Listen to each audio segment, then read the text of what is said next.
Зимняя столица Польши. Так иногда говорят про этот небольшой 30-тысячный городок на самом юге страны. Так, стоп. А где же снег?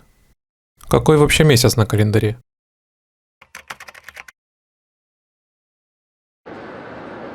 Дорога в Закопане заняла у нас ни много ни мало 9 часов.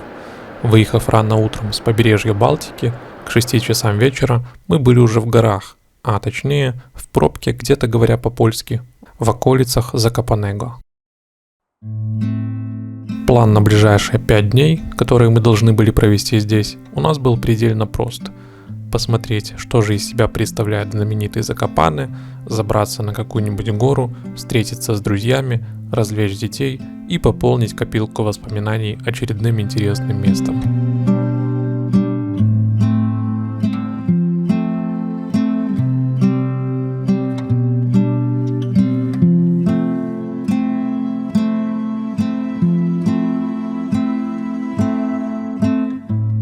Зимний Закопане всегда представлялся местом с обилием снега, некого рождественского вайба и волшебства. Такие польские Альпы, куда можно приехать и покататься на лыжах и окунуться в настоящую зиму. На деле же все оказалось немножко по-другому. Глобальное потепление по всей Европе коснулось и этого горного курорта. Поэтому первое, что мы увидели в Закопане, это серые улицы, голые деревья и изредка попадающиеся остатки прошлогодних сугробов. Да, совсем недавно здесь праздновали Рождество и Новый год, поэтому декорации на зданиях, вкупе с оживленным пешеходным движением, хоть как-то разбавляли эту невеселую картинку пасмурного января.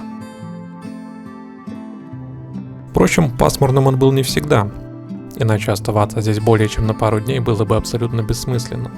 Поэтому сам город Закопане стал лишь небольшой частью нашей туристической программы. А если подытожить все наши вылазки в город и не только, то вот что мы успели посетить и посмотреть. Первым делом мы прогулялись, конечно же, по улице Крупувки, она же главная пешеходная улица Закопане, где сосредоточена основная туристическая активность. Здесь можно и закупиться, и поесть, и встретить уличных артистов, посетить один из множества местных музеев, прокатиться на повозке с лошадьми и многое другое. Здесь же расположен и красивый каменный костел конца 19 века, остроконечную башню которого можно заприметить из самых дальних уголков города.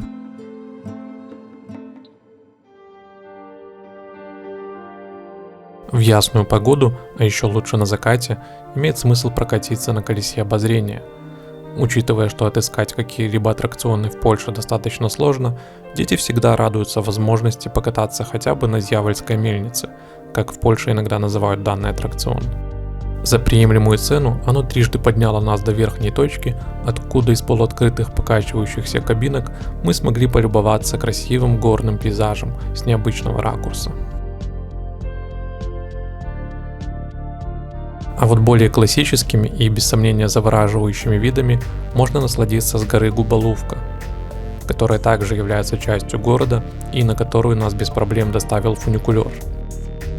Билеты на него, кстати, удобнее всего покупать через интернет, потому как это избавляет от стояния в очереди в кассу.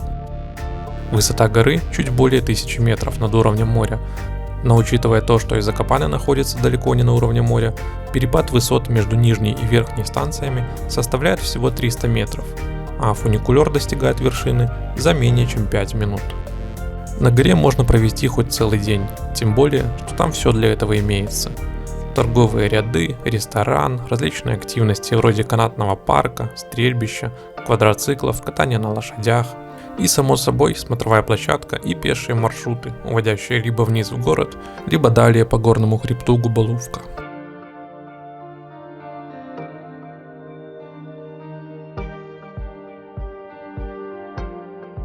Если же ясная погода закончилась, а сидеть в отеле не хочется, то хорошим вариантом, как было в нашем случае, может стать музей Осцыпка. По версии TripAdvisor, и владельцы этим очень гордятся, это одно из топовых мест для посещения в Закопане. Осцыпок – это традиционный татранский сыр, производимый по специальной технологии из овечьего молока. Пара гидов, один из которых, надо полагать, является коренным представителем гуральской народности, рассказали нам об истории и культуре сыроделия в здешних краях и познакомили непосредственно с технологией производства данного сыра. В конце же предлагалось сделать свой собственный кусочек сыра, который можно было забрать домой или съесть на месте. Экскурсия целиком проходила на польском и по большей части состояла из выступления гидов, включая шутки и общения с публикой. Поэтому посетителям без знания языка, хотя бы на минимальном уровне, вряд ли будет интересно. В целом же это отличное место, чтобы погрузиться в культуру региона.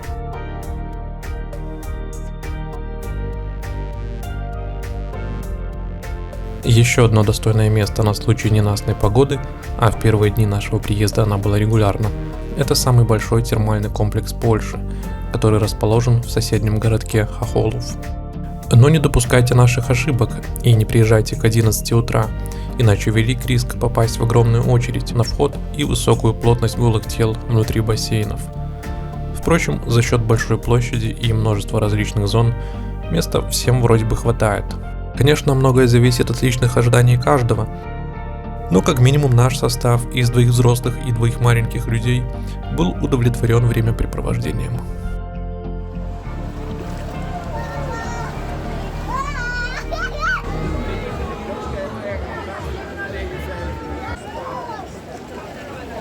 Дождь идет, да? Так а что же Татры? Сходить в горы, конечно же, стоит. Неважно, решите вы это сделать с детьми или без.